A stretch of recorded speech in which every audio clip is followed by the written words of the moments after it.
Tu as déjà vu une femme se faire virer de la première classe juste parce que son accent ne collait pas avec le décor? Ouais, c'est arrivé. Et crois-moi, ça n'a pas fini avec un simple commentaire sur les réseaux sociaux. Non. Ce que cette compagnie aérienne a déclenché ce matin-là, c'était une tempête silencieuse, glaciale, implacable. Le genre qui renverse des empires sans qu'on voit venir la première rafale. Tout a commencé à l'aéroport international de Marseille.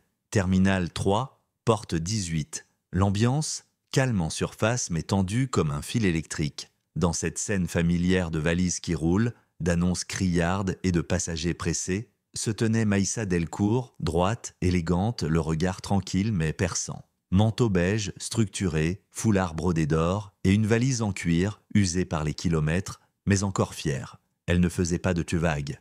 Elle n'avait pas besoin. Maïssa était PDG d'un groupe de voyage haut de gamme qui pesait près d'1 milliard. Elle gérait des partenariats dans 22 pays, avait négocié des accords avec les plus grands aéroports d'Europe. Mais ce jour-là, elle était juste une femme noire, avec un accent, devant un comptoir, et ça, apparemment, ça suffisait à déranger. Elle s'approche du comptoir, tend son billet et dit calmement « Bonjour, je suis en Yuna. Pouvez-vous confirmer l'embarquement ?» Derrière le comptoir, Élodie, une agent d'accueil au sourire figé, relève la tête. Elle regarde Maïssa comme on scanne un colis en trop. Et là, elle lâche un petit rire. Pas un rire joyeux, non. Un de ceux qu'on réserve aux gens qu'on juge sans même les connaître. « Oula, vous avez un sacré accent, vous, dit-elle en tapotant sur son clavier. Puis, sans attendre, elle ajoute « Oh mince, votre place a changé. Vous êtes maintenant en 37B.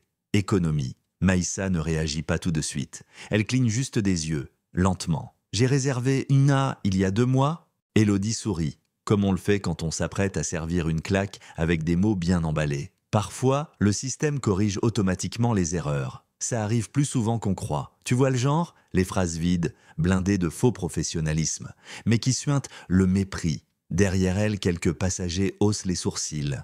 D'autres soupirent. Mais personne ne dit rien, parce que dans les aéroports, faut pas faire de vagues, faut rester dans le rang. Mais Maïssa, elle sent ce qui se joue. Ce n'est pas une erreur, c'est un choix. Un rejet en silence, glissé entre 2 sourires. Elle s'éloigne sans protester, va s'asseoir près du mur, pose sa valise à ses pieds et attend. Calme, mais pas soumise, pas du tout. Et pendant que les agents rigolent entre eux, que les passagers détournent les yeux, que le système continue de tourner comme si de rien n'était, à plusieurs fuseaux horaires de là, dans un bureau aux vitres teintées de Genève, son assistante reçoit un message. L'incident a eu lieu. Active le protocole C. Ce que ça veut dire? Que le contrat d'exclusivité entre Air Lyon et le groupe Delcourt Horizon vient d'être résilié, immédiatement. Sans tapage, sans procès. Juste une absence soudaine de rendez-vous, une avalanche d'emails annulés, des millions évaporés dans le vide. Pendant ce temps-là, au terminal, un jeune agent stagiaire, Khalil, s'approche de Maïssa, le regard fuyant, les mains tremblantes. Il murmure, à peine audible, « Ils ont dit que vous ne faisiez pas bonne image pour la première classe. » Et voilà, la vérité, crue, moche, et balancée en douce comme une tache qu'on veut cacher. Maïssa le regarde, incline la tête et note ce détail aussi. Elle ne cherche pas le scandale, elle construit un dossier. Quelques mètres plus loin, une hôtesse, Sophie, a tout vu. Elle n'a rien dit.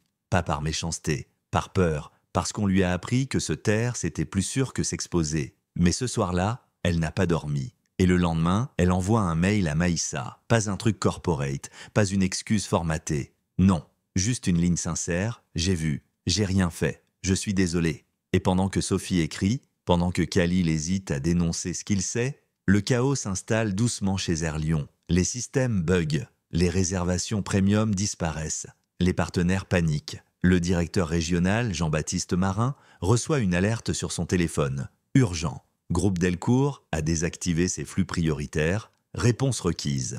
Et là, il comprend. Trop tard. En 48 heures, plus de 60% des services VIP d'Air Lyon sont mis en pause. Leur salon d'affaires se vide. Leurs contrats logistiques sont remis en question. Un simple changement de siège a mis tout un réseau à genoux. Et tu sais le pire? Aucune caméra. Aucun scandale sur TikTok, juste des actions discrètes, précises, mortelles. Quelques jours plus tard, Maïssa organise une réunion à huis clos dans ses bureaux. Pas de photos, pas de champagne, juste une grande table, des visages fatigués mais lucides. Elle ne parle pas fort, elle ne menace pas. Elle dit simplement On ne fera plus affaire avec des gens qui traitent de la dignité comme un privilège. Pas de seconde chance, pas de silence complice. Et ce jour-là, un nouveau code d'éthique est voté. Chaque partenaire sera désormais audité non seulement sur ses résultats, mais sur sa façon de traiter les êtres humains. Et Élodie, elle a reçu une convocation, officiellement pour réévaluation de poste. Officieusement, elle sait que sa petite phrase, son ricanement à l'accent, lui a coûté plus cher qu'elle ne l'imaginait. Le jour où elle vide son casier, personne ne la regarde dans les yeux. Même ses collègues sentent que quelque chose a changé, que cette fois, le silence a parlé plus fort que les cris. Et Maïssa, elle est déjà ailleurs, en train de bâtir des routes nouvelles, des circuits aériens repensés, des alliances fondées non pas sur le confort, mais sur le respect. Alors maintenant, à toi de jouer. Et toi, si t'étais Khalil, tu parlerais ou tu laisserais couler? Si t'étais Sophie, t'écrirais ce mail ou tu ferais comme si t'avais rien vu? Et si t'étais Élodie, tu dormirais tranquille, toi? Dis-moi en commentaire. Parce que cette histoire, c'est pas qu'un récit de vengeance froide, c'est un miroir. Un rappel brutal que parfois, le simple fait de déplacer quelqu'un de 1A à 37B, ça peut faire s'effondrer tout un système. Alors, tu choisis quoi? Le silence ou la tempête?